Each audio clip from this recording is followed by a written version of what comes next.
afternoon and welcome to Science and Society meeting organized by Istanbul Commerce University. It is the 12th one and I'm very happy to introduce one of these meeting series. It's my greatest pleasure to welcome our distinguished guest, Professor Michael Segalla from HEC Paris. More welcome, Michael. It's very nice to see you. Thank you very much. It's a pleasure being here, even virtually. Thank you once again for accepting our invitation. And today, our rector, Professor İkincisinde, is also here with us, and he will share his welcoming speech. Then I continue with presentation of Professor Segalla. Hocam hoş geldiniz. The floor is yours. Teşekkür ediyorum. Good afternoon, everyone. Welcome to 12th Science of Society meetings organized by Istanbul Commerce University. Today, we are hosting an important academician from Paris, Professor Dr. Michael Segalla. I would like to thank him on behalf of myself and my university for showing kindness to accept our invitation. Mr. Segalla will examine employee commitment to work from home during the pandemic period, as we do just now. The COVID-19 epidemic, which started in December 2019, in the world, all over the world, and made its impact with the first cases seen in March in our country, changed many of our habits. Due to the increased transmission by collective activities, we locked ourselves in our homes and switched to remote working system. While there were many uncertainties in economic field, in production and consumption habits differed.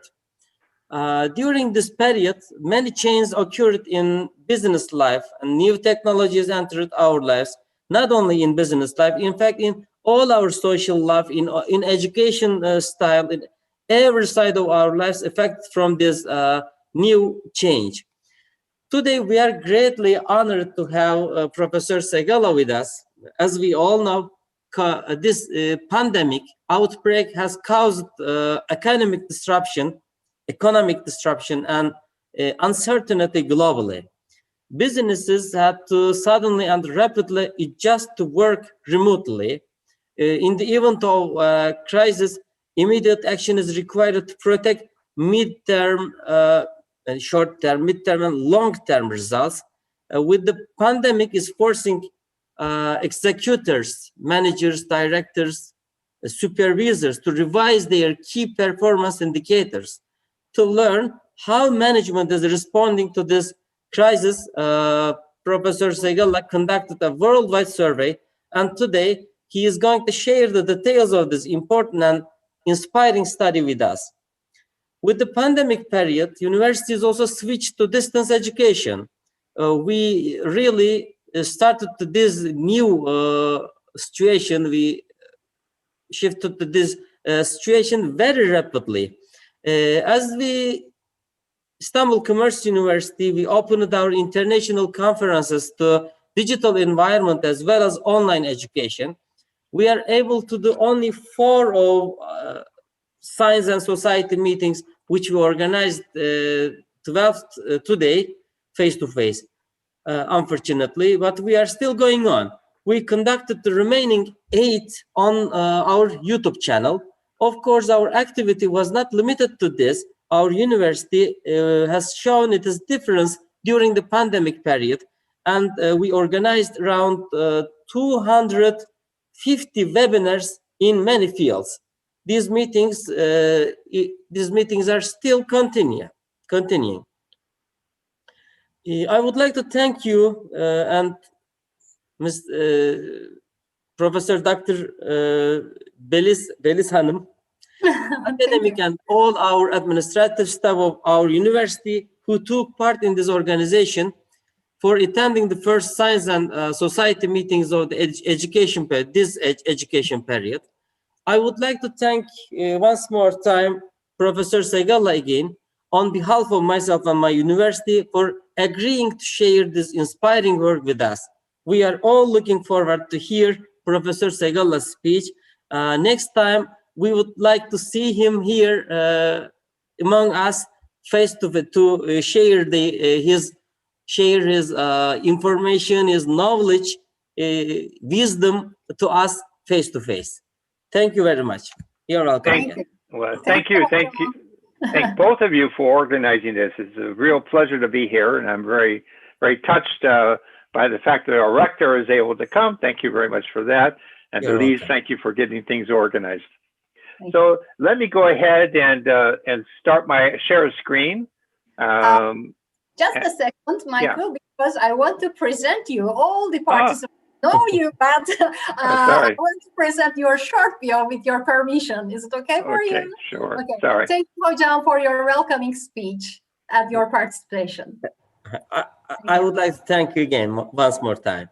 Thank you. Thank you. Now I have to leave, but believe me, I will follow all the things on YouTube. I had to do this, unfortunately. Thank you very much. Okay, bye-bye. Bye. Now I want to share the brief view of our guest. Michael Segalla is Professor of Management at HEC Paris. He taught Management, Human Resource, and Industrial Relations at McGill University, City University of New York, and was a faculty member of City University of New York, Cornell University, Masters of Science in Industrial Relations, and was named visiting chair professor at Hangzhou Danzi University. Is it right pronunciation, Michael? Hangzhou Danzi University. Yes, okay, thank you. That's how I say it. I don't know how the Chinese say it.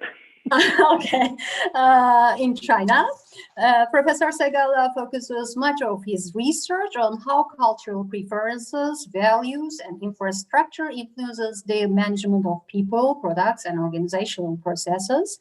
His latest article on COVID-19 key performance indicators was published in Forbes, and his forthcoming edited book will be published by Taylor and Francis, and is titled International Perspectives on Employee Engagement, and we are looking forward to reading this book, Michael.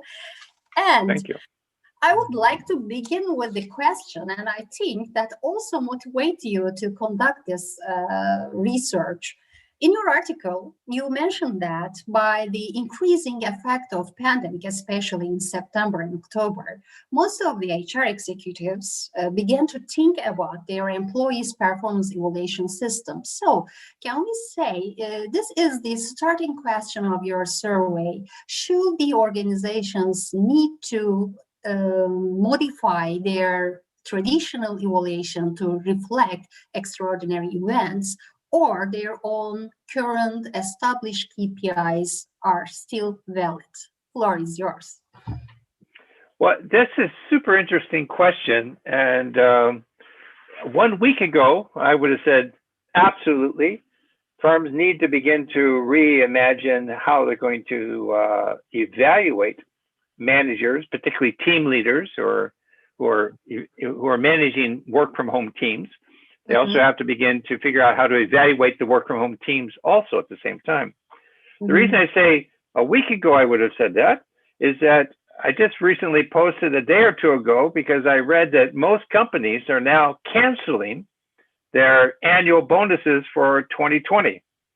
So if you're going to cancel the annual bonus, you don't need any KPIs at all to measure things. That's tragic.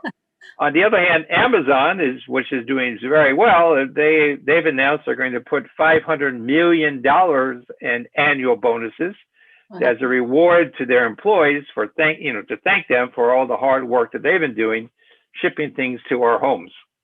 So I think that more seriously, in the long term, the KPIs are going to have to evolve, because if in fact we begin to use work from home strategies more often, and many companies are going to do that.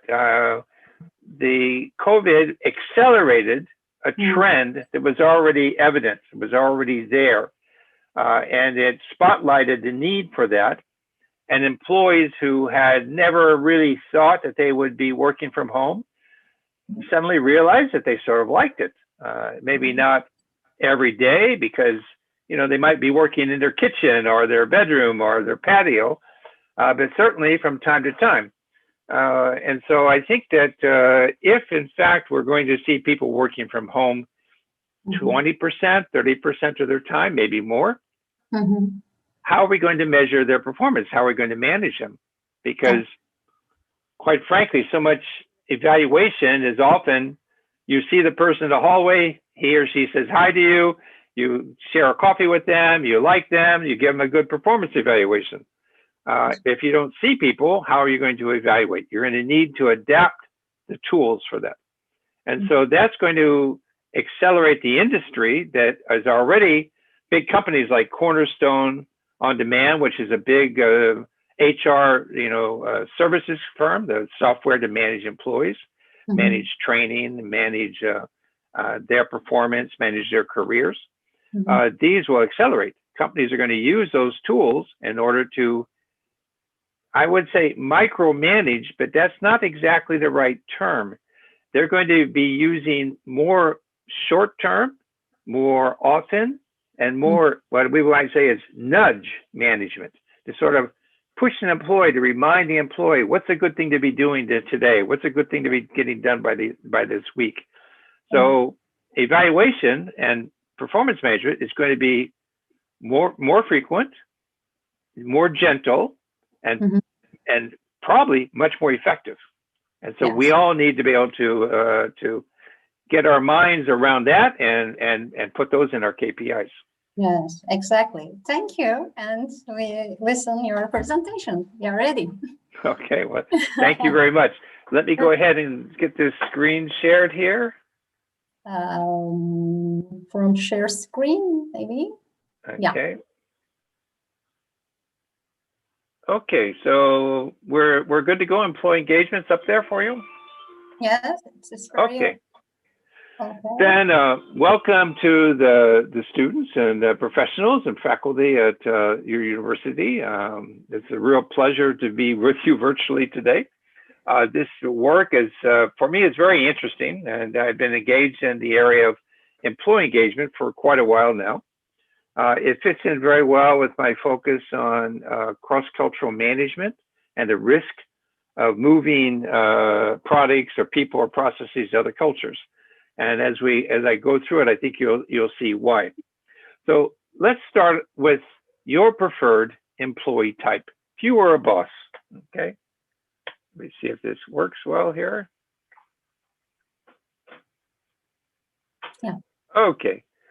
If you're a boss, who do you want working for you? You want employee A, type A, friendly, open, family-oriented, team worker, collaborative? That all sounds great. Or do you want type B employees, lazy, poor, lacking of whatever, bad, disorganized, slow, old, busy? I think that most managers are going to say right away, hey, I want type A employees, okay? And interestingly, type A employees are engaged. These are the way that we see engaged employees behave. The other ones are not engaged. And there's lots of research and lots of consulting companies and lots of reports over the last decade that estimate the cost of having disengaged employees. And the cost can be huge. And for an entire economy, we're talking in hundreds of billions of dollars of lost productivity. Okay, so it's a big amount. So if we can find a way to keep employees engaged, it's good for the employees because they're happier. It's good for the company because it's able to produce better quality products, and et cetera. We'll see what they are for its customers. And it's good for society as a whole. Okay, it increases the overall GDP. Okay, so there's some really good things about it. But we have these words of what is associated with engagement. What is actually engagement? What does it actually mean? And here we can go to its origins. Origins, it's actually a French word, engagé.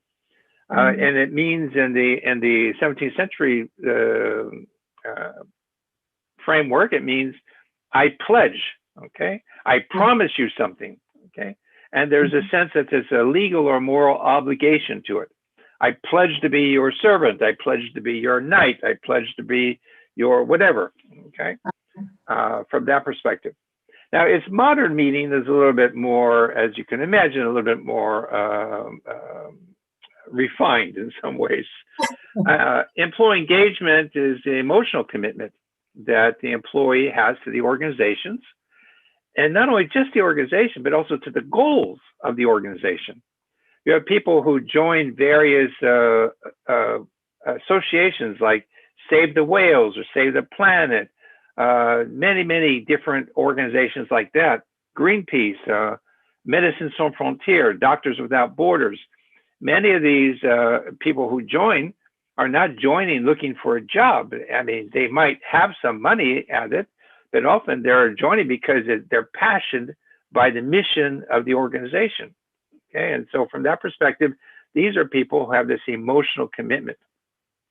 So this is something that's very important. If you can have this in your company, it's not only good for the employees most of the time, but it's also good for the company and the company's customers. So what is that's what engagement is, but how do you get to it? What are the foundations of engagement? And for this, I turn to an author, Daniel Pink, who wrote a very interesting book on motivation about a decade ago. You can find it on YouTube, very fascinating presentation. The key points, according to Pink, are that people want to be first autonomous. You want to be free to succeed. Okay, you don't want to be controlled. You don't want to have lots of rules. You just want to be able to have the freedom to get your job done the way you think it should be done. Okay, so autonomy is super important. Okay, second thing is mastery. You want to be the best you can be. You want to learn. You want to improve. You want to accomplish something. You want to be able to be the very best software developer you are. You and your company are the very best musician or the very best teacher or the very best whatever. Okay, so you want to be able to have mastery. And finally, more and more often, you want to have a sense of purpose. You know, why am I here? What is the greater goal? Am I just here to go to work, give a couple lectures, get a paycheck, go home? You know, isn't there something more in life than that? And so these three things, according to Pink, and according to many other people nowadays, of course, is autonomy, mastery, and a sense of purpose are part of what makes a job a pleasure. It really are. It becomes a pleasure. You want to go to that job. You want to go to that workplace, even if your workplace is in front of a camera, working on coding in front of a computer. You want to be engaged in that process. And so this is very important. It's not like many years ago, our grandparents and great-grandparents, work for them was drudgery. They didn't want to work. They wanted to retire as soon as they could. Nowadays, people want to continue because they're fascinated and they like what they do. Okay, so they want to be an organization member. I think they want to be the citizen of that organization if they realize these three components: autonomy, mastery, and purpose. Well, they may want to be a member of the organization, but they want those three things first. Yeah, yes. After these three things, they can feel themselves as a citizen of the organization, right? Yeah, and if the organization provides them with this, then they want to join that organization. Yeah. Mm-hmm. If the organization doesn't provide them with that, they're not going to stay. Of course. Okay. Yeah. One of the HR directors for a software development company that I interviewed for this research said that her big concern is that if people are beginning to work from home and they lose connection with the company, with the offices of the company, yes, they might just decide that they're going to work for a different company.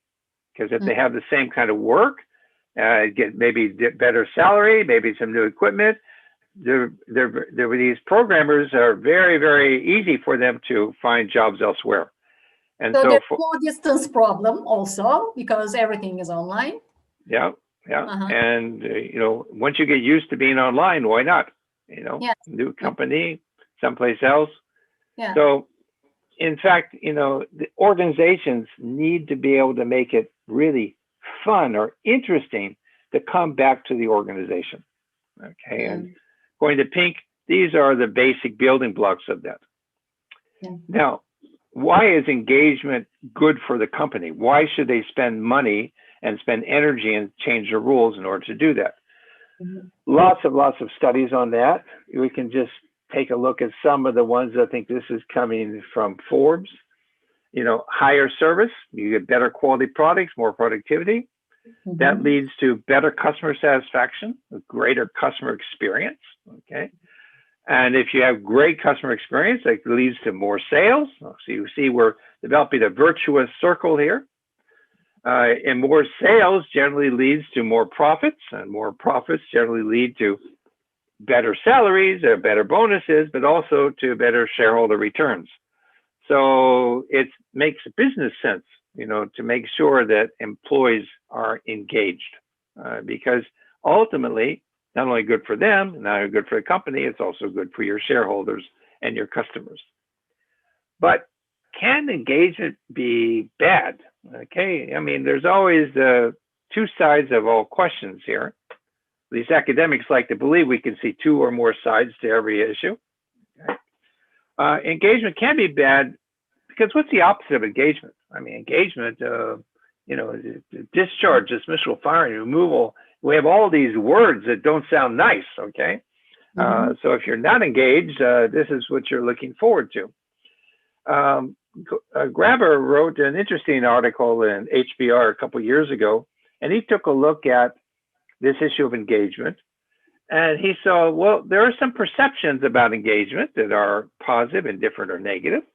Okay. There are certain behaviors people have that are destructive, neutral, or constructive.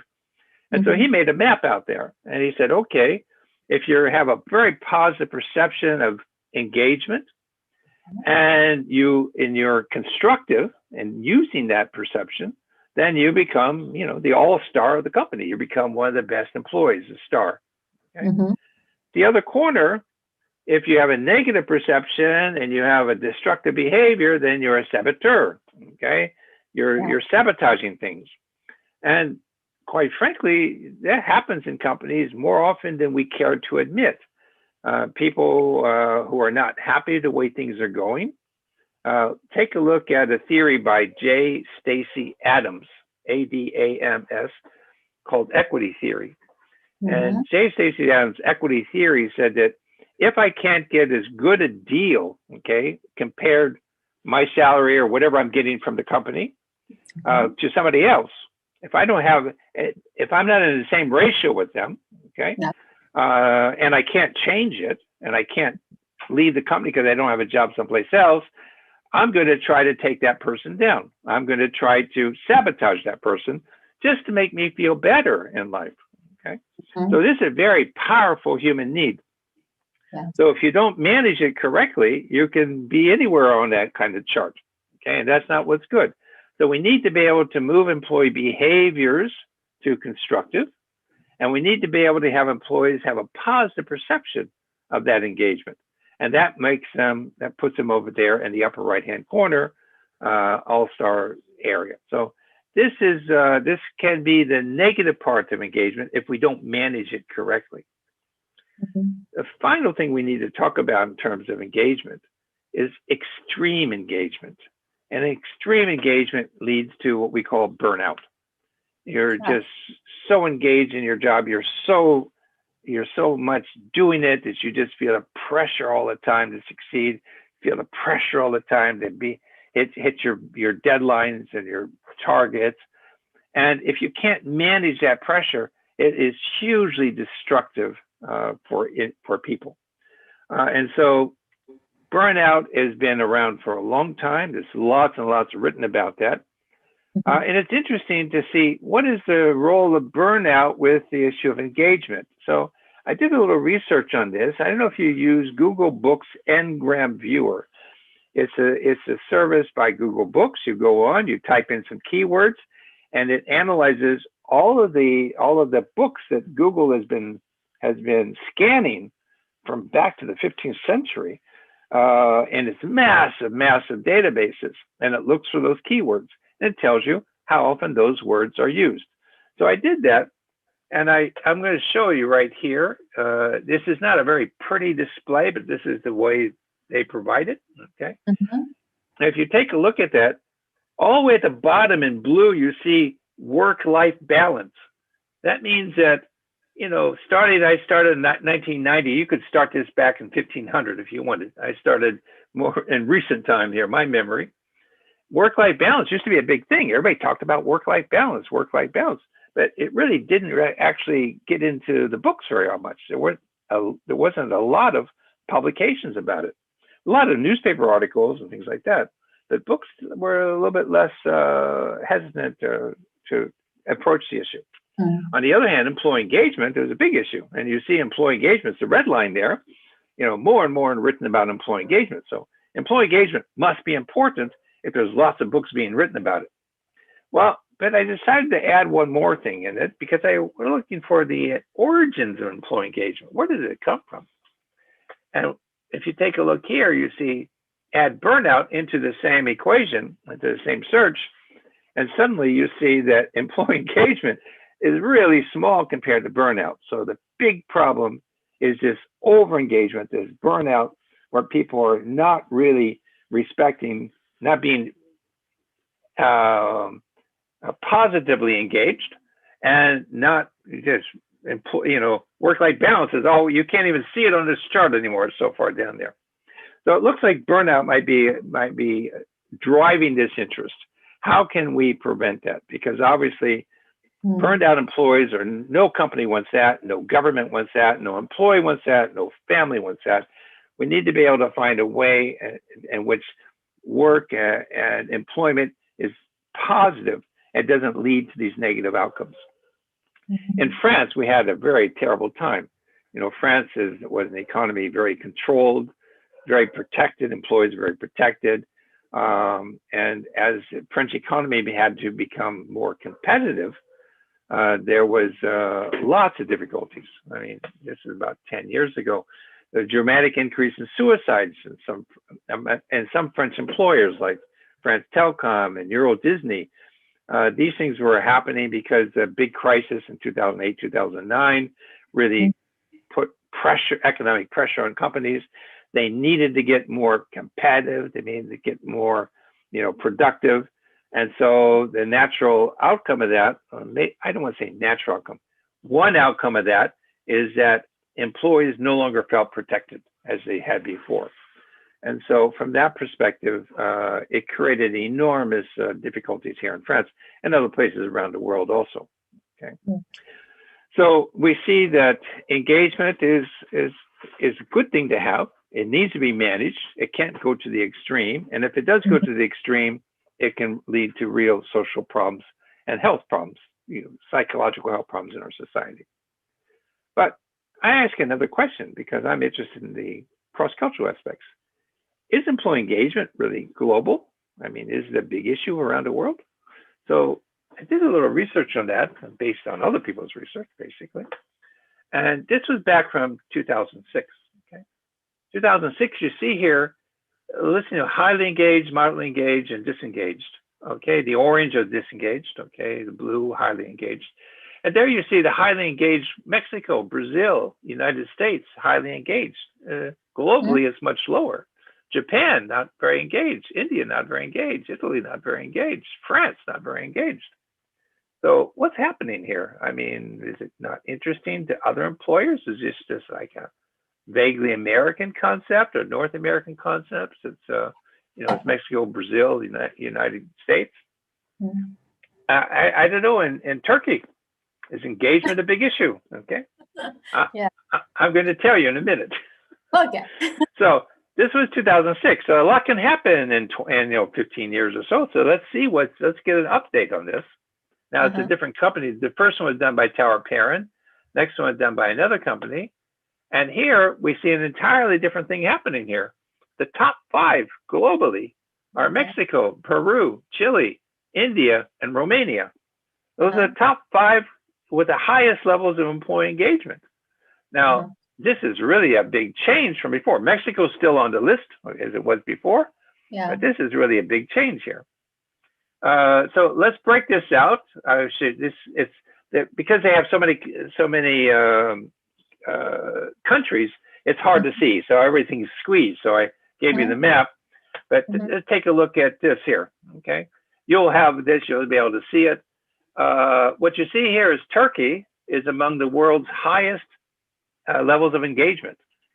Okay. France is among the lowest levels of engagement. Okay, so I'm coming from a country in which the workers simply are not engaged, and you're in a country in which the workers are engaged. Okay, so we got to learn from you. How do you do it? Okay. Yes. So, so if we want to learn, okay, then we need to do some kind of research about this. Okay. Now here's where it gets interesting. You take a look at the research being done. You see that where is the origin of the scholarly research being done? And in this particular case, the origin is basically coming from Anglo-Saxon. It's basically coming from America, maybe Australia, maybe English language. Anglo-Saxon doesn't really mean English. You know, it's a the Saxons came from, I don't know, Germany, and the Anglos came from Norway or something like that. But it's been now we think of it as English language. And so most of the research is being done there. Asia Pacific with India is 18%. The EU, very little research being done, sourced from the EU. For the rest of the world, it's 15%. So it looks like a lot of it is being driven by American or American academics or people who are working with American academics and publishing in North America, because obviously it's not American nationality. It's academics based in American universities who are doing a lot of this research. So if that's happening, you would expect what language is being used, okay? And the research on language, you see that of the articles, okay, in academic press, this is coming from Invesco, which is similar results coming from some of the other journals. Over 5,000 articles are in English. Only 79 are in French. 60 are in Polish, 19 in Turkish, okay, 15 in Spanish. So it appears to me that the overwhelming amount of research being done is being published in English. Now, this doesn't mean that they're English people or American people who are authors of that research, okay, because global academia and all of our universities want us to publish in English language. It's considered more prestigious than publishing in our own natural languages, which is a bit of a shame, but that's a little bit where the marketplace is going these days. So that's academics, you know, doing research. But what is just about everybody else? I mean, journalists are writing about it, articles being written about it. If we take a look at that, there's another service available. It's called Factiva. It's a citation service. That's run by Dow Jones. So it's big operation. They have 40,000 publications worldwide that they index, okay, and you can go on to it and you can put in your keywords and you can find articles related to those keywords. If we did that, we found that in fact, most of the research, most of the articles, most of the writing in the newspapers, magazines, journals, things like that, are coming from English language. Okay, you see right there, 61,000. This was maybe last summer when I did this research. Go down to see German and hear the terms that we used, because it's not always easy to translate exactly, you know, a word into another language. So we ran multiple translations of it, how it might be used, and you know, barely a little bit over 1,000. I mean, there's 1/60th of what the Americans are doing. French, same thing, a little bit under 1,000 there. Spanish, 400. Italian, only 78. I couldn't find the data for Turkey. I'll see if I can't find it later on. So it seems like, you know, is what's happening here. Is this just an American kind of thing that we're, yes, that they're interested in, you know, making sure that the employees are working hard, and we want them to work hard. We'll give them engagement because we get hard work out of them. And the rest of the world said, hey, you know, in France, they used to say, they still do say, I work to live. I don't live to work. Okay. And so maybe that can explain a little bit what's going on. So we got to this idea of engagement that, you know, is beginning to say, how do I get to it? Is there something going past engagement? And what's going past engagement now is something we call employee experience. You've already talked about the customer experience. You want to have customer has to have a great experience on a website, great experience in the store, great experience in the amusement park, whatever it is. The customer has to have great experience. Well, you know, eventually the idea got to HR people and say, yeah, what about employee experience? Okay. And so in this particular case, we think that a good employee experience is great for management because if you have competitive product markets, you want your employees really, you know, happy about the product, happy about working for it, because they're going to be able to present your product, present your service much better if they don't think of it as a drudgery. So if you have a competitive labor market, if there's employee demand for autonomy, mastery, purpose, employee wants to increase employee engagement, you're using lots of digital tools, maybe you should think of the bigger picture, and that bigger picture is the overall employee experience. So has this been discussed a lot? Yeah, that's rising up also. A lot of discussion about employee experience. So we see this trend. We see this trend of lots of burnout coming in with discussion work-life balance that really didn't go very far anywhere. Getting to employee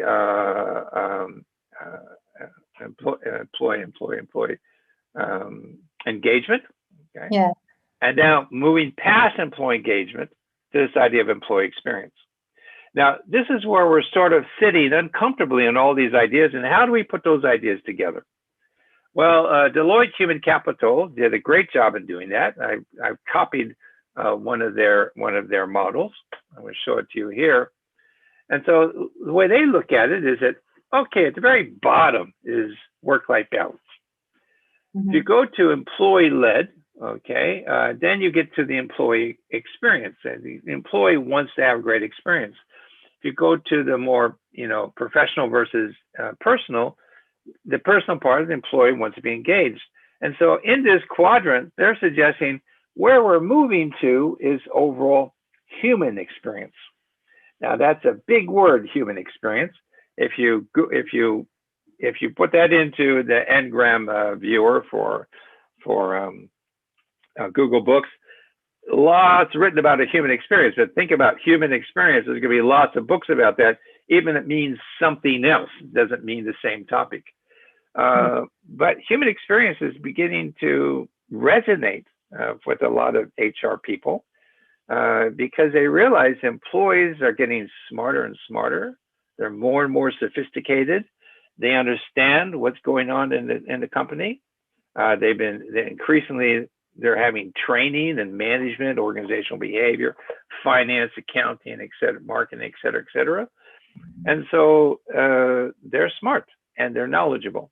And so if you're going to try to move engagement with them, they're going to understand what you're doing. Okay, and if they're not ready for that, then they're going to be able to let you know. If you start using a buzzword employee experience, they understand where that's coming from also. So I think what people want is they want to have a good life experience, which Deloitte here is saying is a human experience. And I think so. I think that was a balance of work-life balance. It recognizes that I want to, when I work in my company, I want to have things easy for me. If I want to know when my next paycheck is coming, I want to click online and find out when I'm going to be paid, or how much I'm going to be paid, or where I'm going to get my expense report refunded. Okay, I want those things to be easy, and right now they're not easy. So most people have a terrible employee experience because it's just employee management systems are just not sophisticated enough to make it easy for us. Okay, so we could be really engaged, but we also want to have an easy life at the same time in our company. I think that this is where we're going. So will COVID accelerate this change? Okay. Yes. Lockdowns around the world have placed incredible strains on firms and their employees.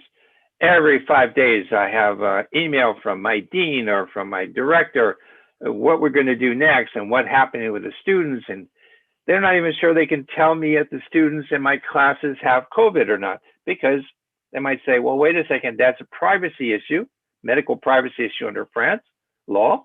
You can't do that. And I said, well, wait a second. I'm having face-to-face classes, and you're sending me into a room where 20 of them might have COVID. How come I can't know about that? I mean, this is incredibly difficult for companies to deal with. So schools, universities, grade schools, governments, companies, all struggling with this. Experts predict the crisis will not end soon. Vaccine is coming, but some are saying that it would still take 1 to 2 years before the entire world is vaccinated. Okay. Consequently, one should expect employee engagement will suffer. My employee engagement, my employee experience. If I'm always working from home and I don't have a camera, I have a green screen behind me. Okay, so you don't see my bookshelf there. Most people don't have that. Most companies don't, and many companies worry about that. They worry that their salespeople are not looking very professional, not giving a really good customer experience, because they're working in their bedrooms, because their kids are out in the living room doing their homework, and the husband or wife is in the kitchen with their own job or something. And so, they don't have the kind of tools they need to project that professional atmosphere. Okay, so that could obviously have an impact on employees who want to be at work, want to have their friends at work, want to communicate a lot. Companies will need to develop and implement some kind of strategy to deal with this. And are they doing this or not? Okay, so in order to find out about that question, I interviewed about a half a dozen senior executives, CEOs, directors of HR, venture capitalists, people who know what's going on in the field, in Paris and in Silicon Valley and in Los Angeles. Okay, I focused on those kind of companies in which they could do work from home. So venture capital, software, banking, those kind of firms, you can do work from home because a lot of the work is brain power work, and you just need a computer and a keyboard in order to do it. I didn't deal with companies that have manufacturing where workers have to physically show up, or warehouses where they have to show up, or delivery services where they have to show up, or restaurants where they have to show up. Deal with the brain power group. Okay, and so we discussed this on the summertime and July and August and September. We came up with 6 different new key performance indicators that companies could and probably would begin to use. And so let me show you those. Number one, I'm not saying what is number 1, number 2. Here's just a list, okay? And then we'll take a look at which ones are considered more important. So protecting employee health, we're talking both physical and psychological health. Improving employee happiness, okay? Because that helps improve retention, make the job fun, and creates this kind of employee engagement, okay, which is considered good. At the same time, maintain employee performance. If we got a company to run, we need to be able to sell, we need to be able to bring money in order to pay for the facilities and the salaries and the shareholders, et cetera. So what do we do to improve employee performance? How do we maintain it? You as a supervisor or as a manager from work from home team, what are you doing to make sure people are still getting the job done? Controlling employee costs, the HR costs, okay, and a lot of companies are struggling with that. Most of our governments, in one way or the other, have subsidized partial work from home, partial unemployment, things like that. But most companies and most countries cannot continue to afford that. It's just too heavy of a cost.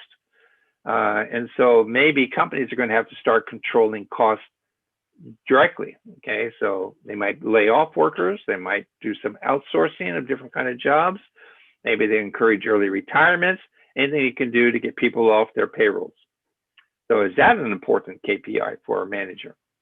Enhancing customer experience. We've talked about that, but my interviewees all talked about that.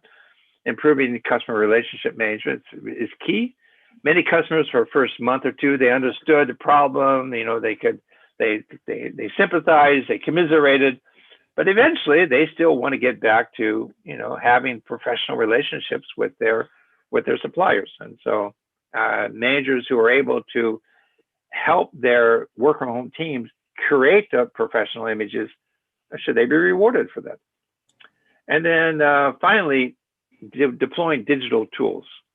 We have lots of digital tools, cameras, green screens, earphones, but also software, Zoom software or Teams or Google Meet or the other software. And there's lots of software behind that also that companies need to manage in order to make it easy for employees, being able to access work files. If I can't be physically in the office with somebody, I need to have work files. So I need to be able to access that. So those kind of like Slack and different companies like that to create these kind of workspaces. So those, I think, were the 6 KPIs that they said somewhere along the line, these are going to become important for companies to evaluate. Okay. So when we had those, we did a survey. Your rector said it was a worldwide survey. It was a worldwide survey, but we don't have a whole lot of respondents so far. We're still collecting responses. Yes. So we have maybe 150 or so far nowadays. But you're all invited to click on the link and give your opinion. Yes, sure, We're going to keep the survey going for the next couple months now in order to build up the database. So let me show you the outcomes of that. Okay, so you can flash that if you want to complete the survey yourself. There's a short version, which is about 5 minutes, and a little longer version, which is about 15, 20 minutes. Okay, so what we have here is the questionnaire asked for the respondents to say, professionally, is protecting employee health, is that a good idea? Okay. Then we also asked them to say, from your own experience, or what you read in newspapers and hear from friends and talking about, does the average citizen think it's a good idea? Okay. And then do the actual average company think it's a good idea? So we have that kind of data available. So we know the perception of the respondent and their perception of other people in their country. Okay. But at the end, we asked them to basically say, what are the priority here? I mean, it's great to have everything, okay, but we know we can't always have everything. So what is the priority? So we asked them we use what's called a constant sum question, which means that I give you 100 points. You have to spend that 100 points on these 6 questions. And so you can have 0 to 100, okay, but your total can never be more than 100. And so we found here that protecting employee health, that had the weight, average weight of 26 out of 100. The maximum was 50. Some responses said that's very important. The minimum was 1. Some said not important at all. Okay, but on average, 26. So that was the highest one. So supervisors, chief executive officers, HR departments, managers, they are going to be somehow evaluated based upon whether or not their employees are healthy physically and healthy psychologically. Healthy physically means you don't put them in danger. You don't put them into a situation where they could get COVID, for example. And psychologically, make sure that they're not suffering and they're not feeling isolated in their home jobs. Very important. Yes, both of them, physiological and psychological health. Absolutely, both have to be there. And there are a lot of companies now that are providing technology that will track you inside of a building, that will see whether or not you're wearing a mask, whether or not you're very close to other people, how many people are in a room, and they can estimate the risks, okay? And so those kind of systems are being marketed right now as we speak. There's several of them out there. Okay, so that's going to be important. Right after that, maintain employee performance. Okay, so that's not as important as protecting employee health, but definitely people understand, because we have trained managers, and the people who are filling out this questionnaire were academics, consultants, MBA students, normal students, they understand that without performance, you're not going to be able to meet the company goals. That right after that, and in some of the latest surveys I've seen, it's almost becoming more important than performance is happiness. We're looking to happiness very also. Close. Very close. Okay. Very close. So, people also need to feel happy at work. And happiness, as we talked before, leads to better retention, leads to employee engagement. And if you have happiness, then you're going to get performance. There's an old saying, a happy worker makes a productive worker. Okay, so if workers are healthy and happy, they're more likely to be productive than if they're not healthy and not happy. Yes, exactly. Right after that, there was, since most of our respondents are very technologically oriented, they're able to fill out a questionnaire online. Okay, so clearly deploying digital tools for them was very important. Okay, came just a little bit after happiness. And then enhancing customer experience, rated very low. I was quite surprised it was so low. I would think that the customer experience is going to have to be up there higher than that. But most of the respondents so far said, no, that's farther down the list. And then at the very bottom, they said, we don't care about controlling costs. Yes, so, it is the result of your research. Least important two ones, customer experience and controlling employee costs, right? Yeah.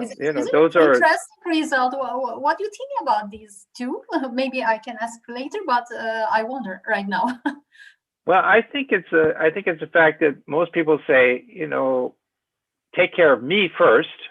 Yes, of course. And then the company and the customer second. Okay. And so I want to be happy. I want to be healthy. I want the tools to keep me healthy and happy. If you give me those, I'll be productive. And hopefully the customer will be happy, and you won't have a runaway HR costs. So because of the participants' position in the company, most of them are employees. That's why if we ask the same question or same survey to all top-level managers, maybe we can get high scores for these two KPIs. What do you think, Michael? I believe that's true. And in the questionnaire, we asked them, what is the role that you have? Yeah. And when we have a few more responses, we're going to analyze that. That's true. Because I'm sure that the top level guy is going to say right away, okay, protect employee health. We know that's important. Keep performance. We know that's important. But, customers probably around third. Okay? Yes, exactly. Yeah. So if you want to answer the survey, you can click on that QR code and it'll open up on your phone or tablet. Okay. So our takeaways here. Employees want autonomy, mastery, and purpose. Okay. I think these are everywhere in the world now. I can't speak for every country in the world, but I think everywhere in the world, these are things, particularly people who are working in stressful jobs or jobs that have a lot of training involved in. I think that they want that maybe more, but I would really venture to guess that all employees everywhere in the world want something like that. Okay. Employers want engaged and productive employees. Okay. If I'm an employer, I need them engaged. I need them to have good experience. I need them productive because that has lots of good benefits for the company, company's customers, and the company's shareholders. Societies as a whole, you say governments, okay, want healthy, productive citizens. I mean, no government, and to be an academic here, say probably very few governments in the world want to ignore the health and happiness of their citizens. It's very important. So if they can provide that, that's going to be good. So the COVID-19 pandemic could basically help reset expectations and say, this is a major thing happened for a whole, this incredible event happened. Can we use this and say, isn't there a better way to manage our environment, our corporate environment, our business environment, our commercial environment? So I would end up saying, can creating a positive human experience deliver these benefits. So maybe if we begin to think about these positive human experiences in all of our societies, we can get the benefits for that employees want, we get the benefits that the employers want, and we get the benefits that, you know, society and government as a large would like to have. And I'm going to cross my fingers. It's like, I wish that's going to become true. And I hope that you, the generation that is going to actually be implementing this, are able to do it. Thank you very much.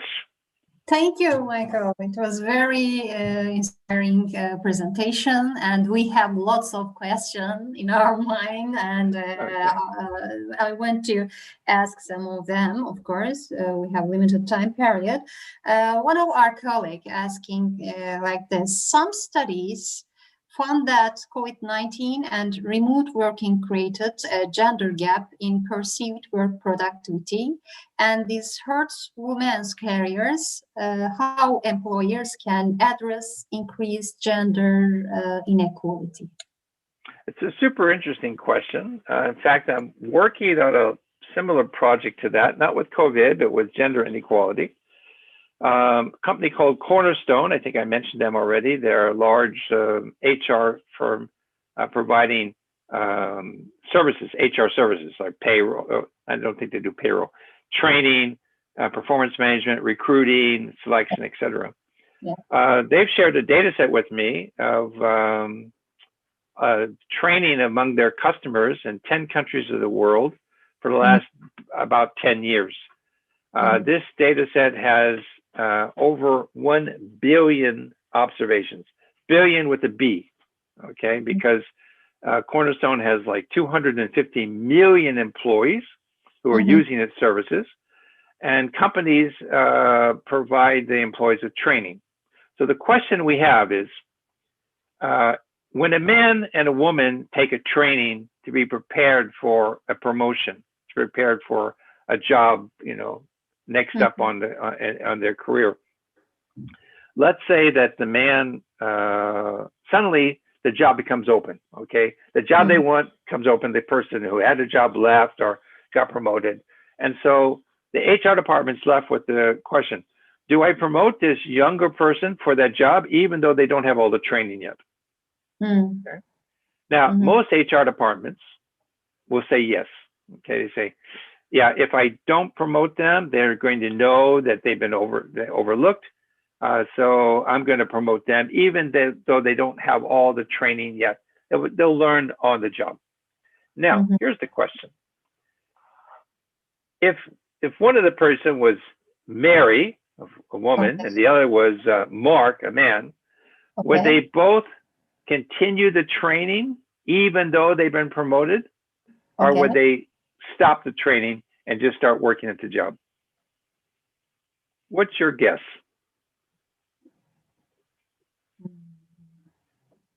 From the side of woman, I think. What's that? The woman would.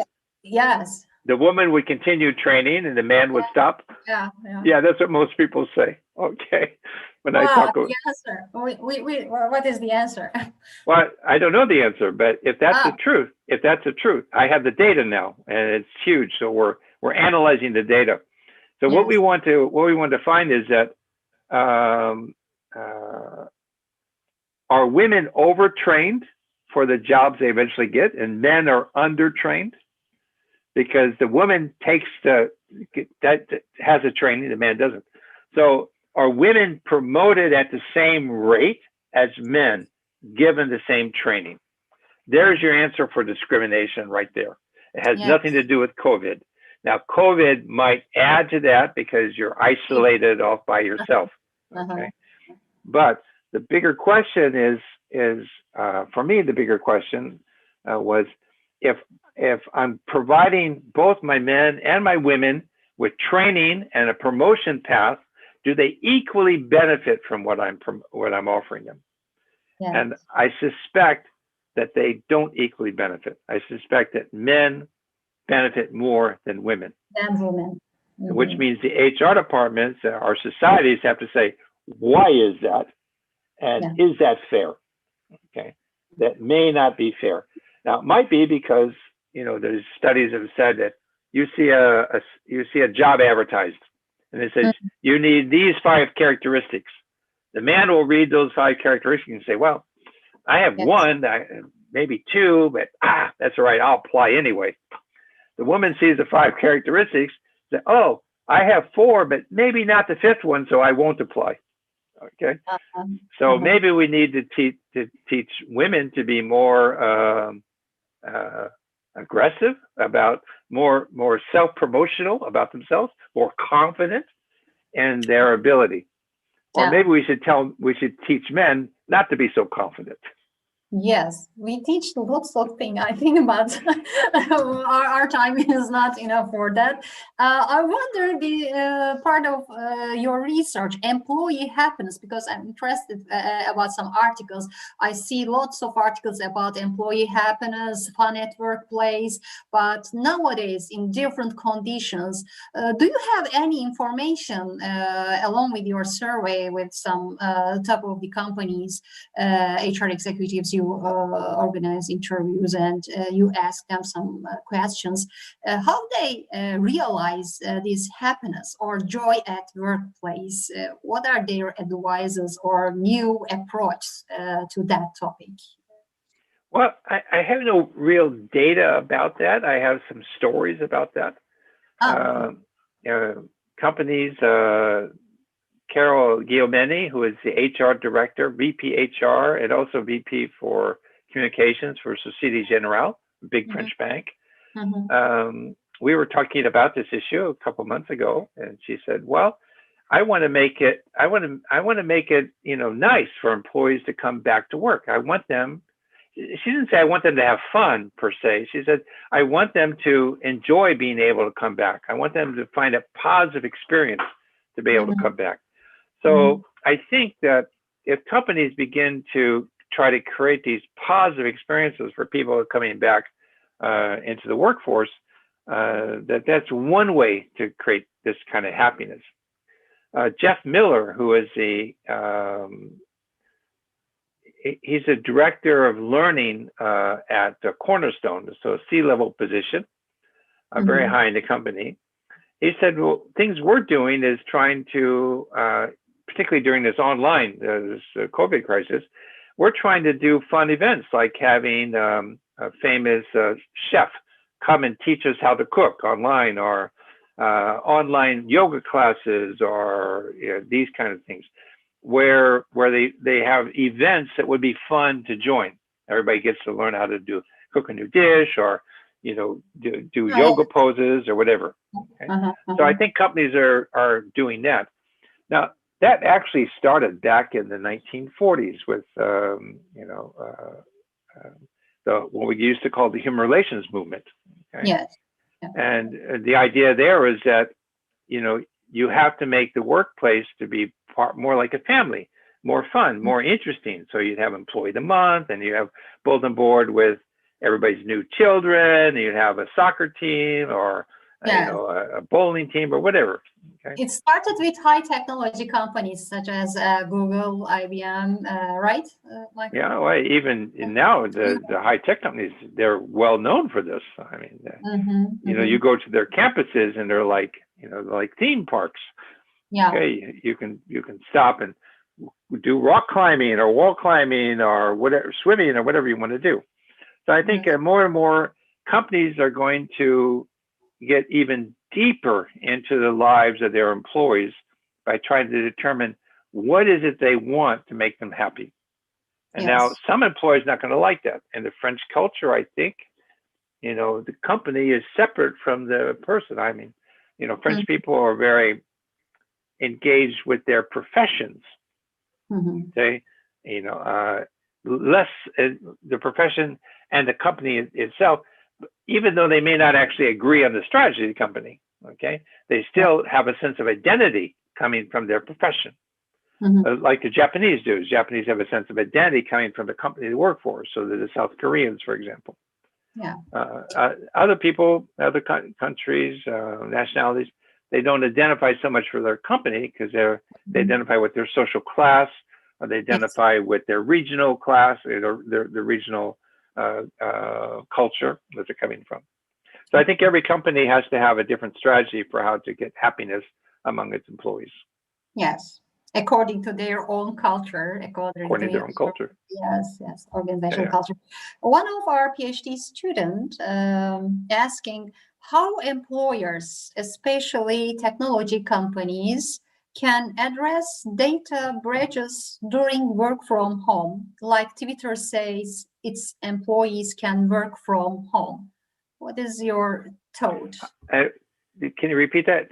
To deal with the data privacy or data access? Data privacy during work from home. Okay, that's a big problem. That's a huge problem for a lot of companies. Okay, the data well, let's break it up. There's two kind of positions here. One is data privacy, which in the from EU we have it's dealing with information about me. How private is it? How closely guarded is it? Okay, so this is personal data about an individual. The other aspect of data protection, how do you protect the data the company has, whether that data is about an individual or whether it's corporate trade secrets or marketing plans or finance plans.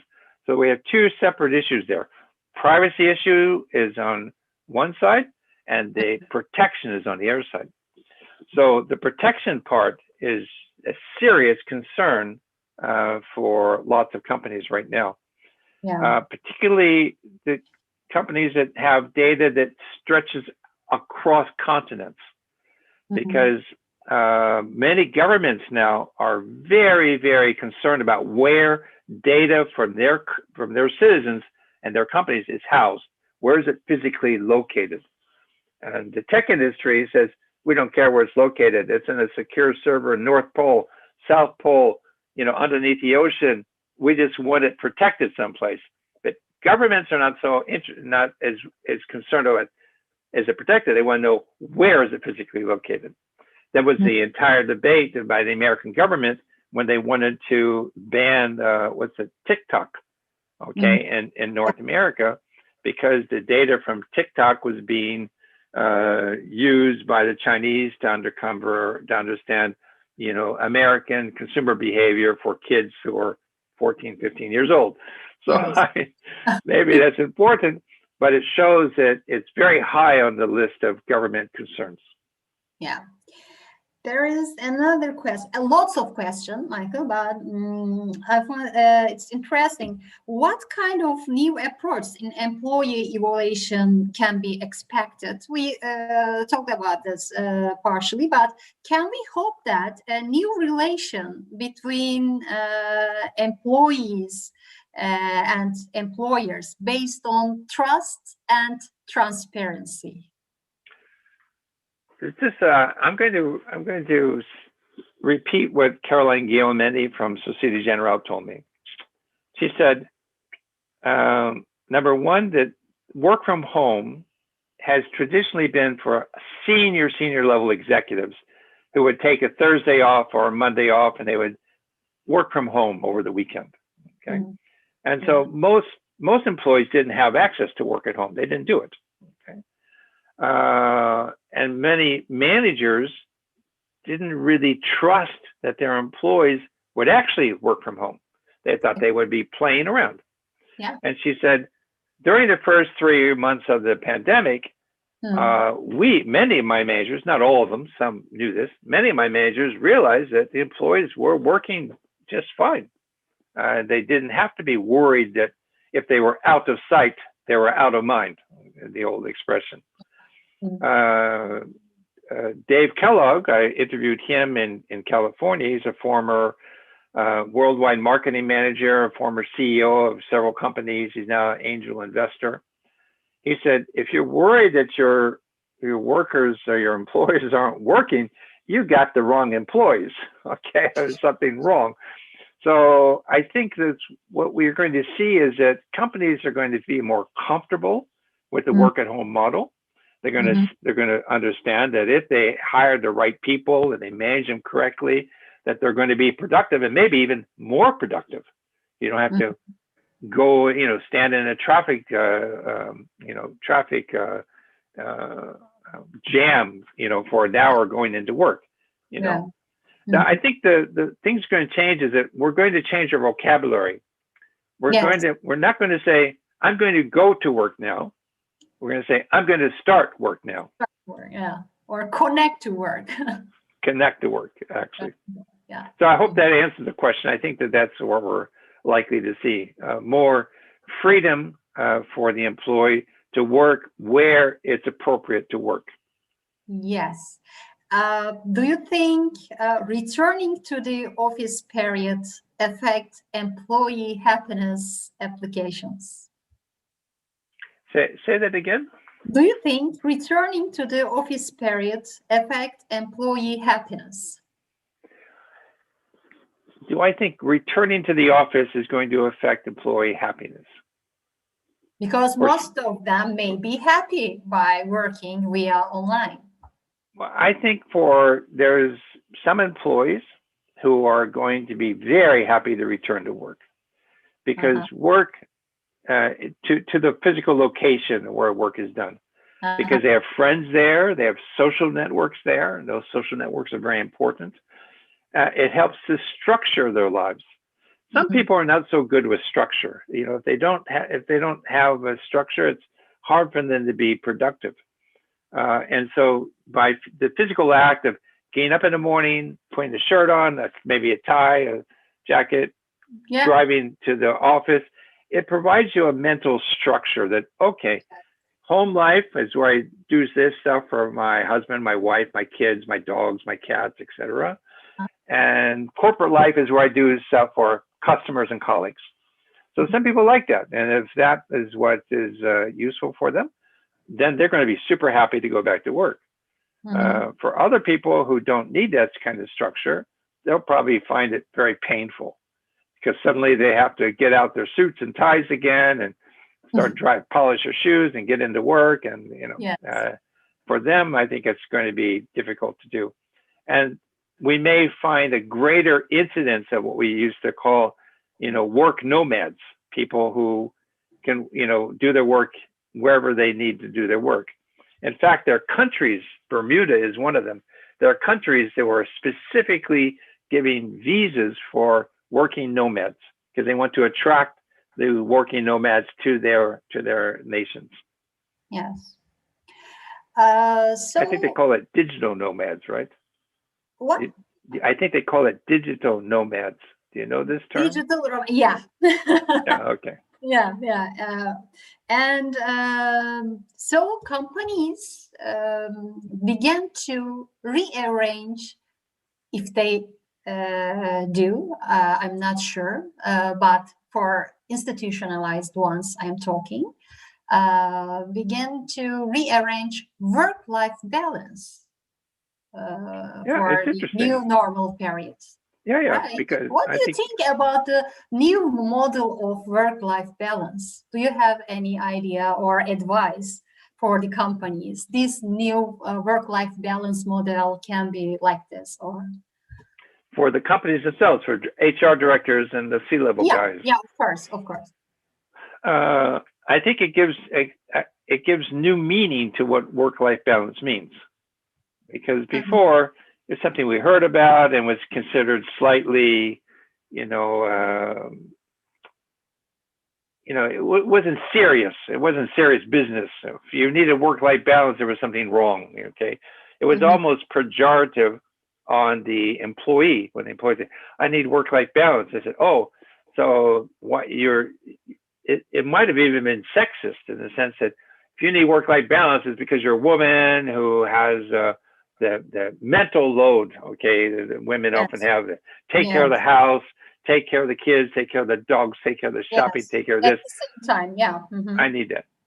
I did an interesting research a few years ago with a interesting team of people, and we looked at the 7 stages of business travel. And this was a survey that talked about where does stress come in when you're getting ready to go on a business trip. Okay. And one of the interesting things, there were like 33 things, okay, and we divided into 7 stages. And one of the things that was very interesting is that women tended to be much more stressed at the beginning stage, the preparation of travel, Exactly. and less stressed later on. And Yes. we dug into that and said, why is that? And we found that it's because at the beginning stage, you got to make sure, you know, is the food in the refrigerator, or the meals prepared, and somebody taking care of the animal. You know, they were organizing the household. Yeah. And then once that was done and they got in the airplane, it was like, whew, now I'm free. Okay. I know that feeling very well. Yes. Okay. So that, I think that idea is going to be less focused on what the needs of women are, and more focused on what the needs of people, the employees, are. Yeah. So that would be a good thing if Yes. managers understood that work-life balance is a real question, a real problem, and it needed to be managed not only at home by the employee, but also need to be managed by the company itself.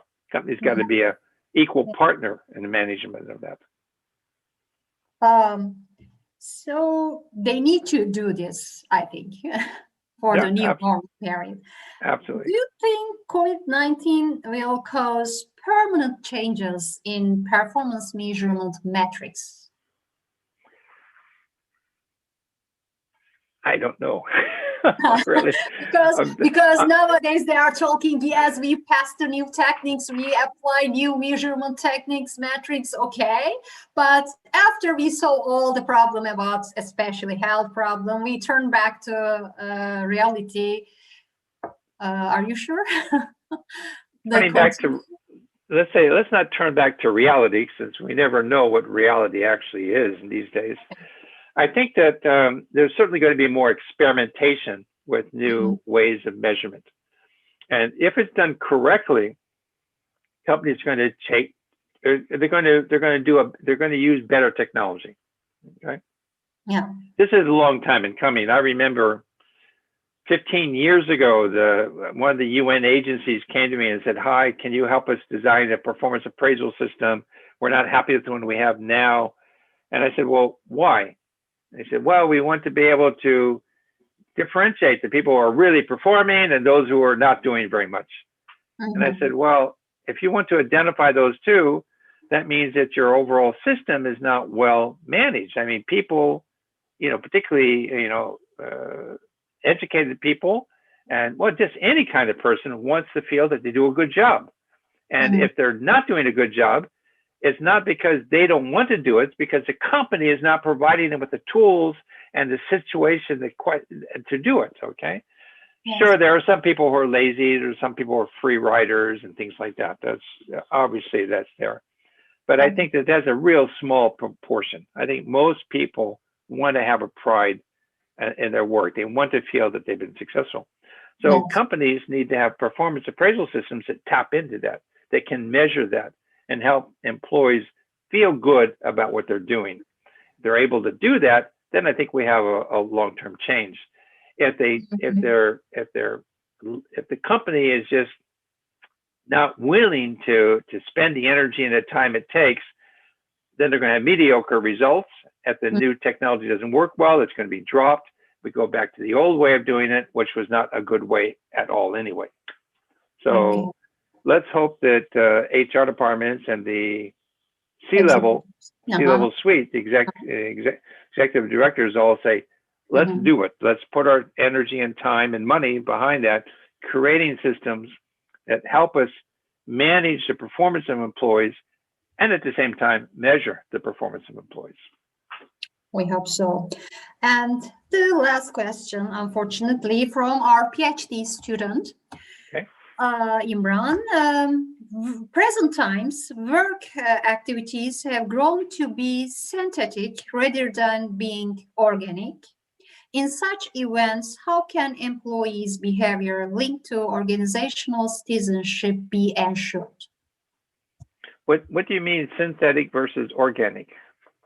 I think he means all technological instruments. So he called this is more synthetic than the workplace environment experience. Okay. So if the question is, if we're using these kind of, synthetic workplaces, which I guess are or technological intense work experience. Okay, as opposed from manual labor. Yeah. Okay.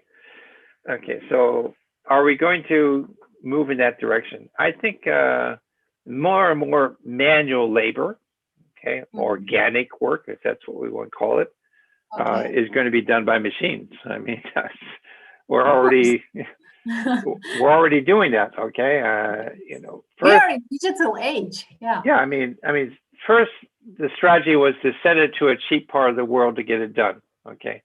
India, China, Vietnam, other places around the world. But eventually, as the machines become more and more capable, aided by software, nobody wants to be in front of a pounding machine all day long, 8 hours a day, hearing the heavy noise, boom, boom, boom. I mean, nobody likes that. I mean, maybe a few would be interested in that, but I think most people want to have more than that as life. They want to have something physically stimulating. Now, somebody with an IQ of 150, what's intellectually stimulating to them is going to be different than somebody with 100 IQ. Okay, but everybody likes intellectual stimulation. So from that perspective, I think that work systems are going to favor jobs that are intellectually stimulating.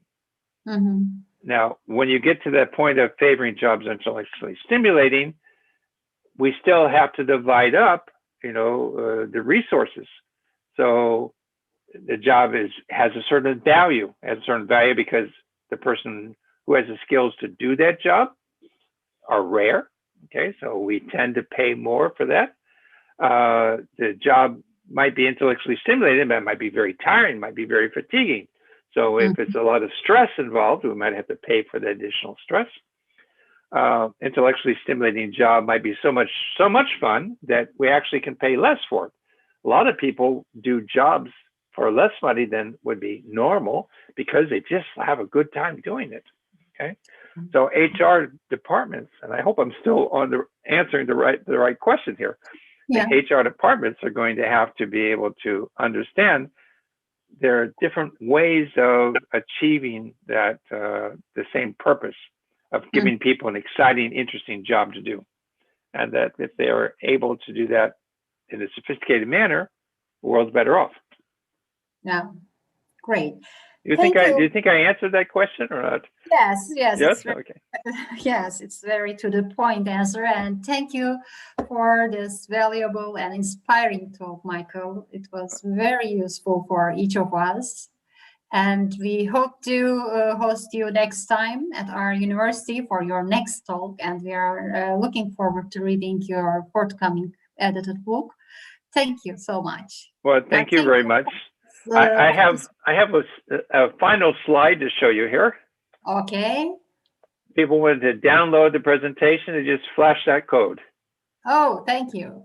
And I want to end this meeting with your sentences at the end of your article in the Forbes. We hope to see beautiful rainbow at the end of this tough storm, right, Michael? No, we all need that. That's true. Okay. Thank you. See you soon. Thank you, and thank you for inviting me. You take care. Have a good day. Take care. Have a good day. Bye, everybody. Bye, everybody.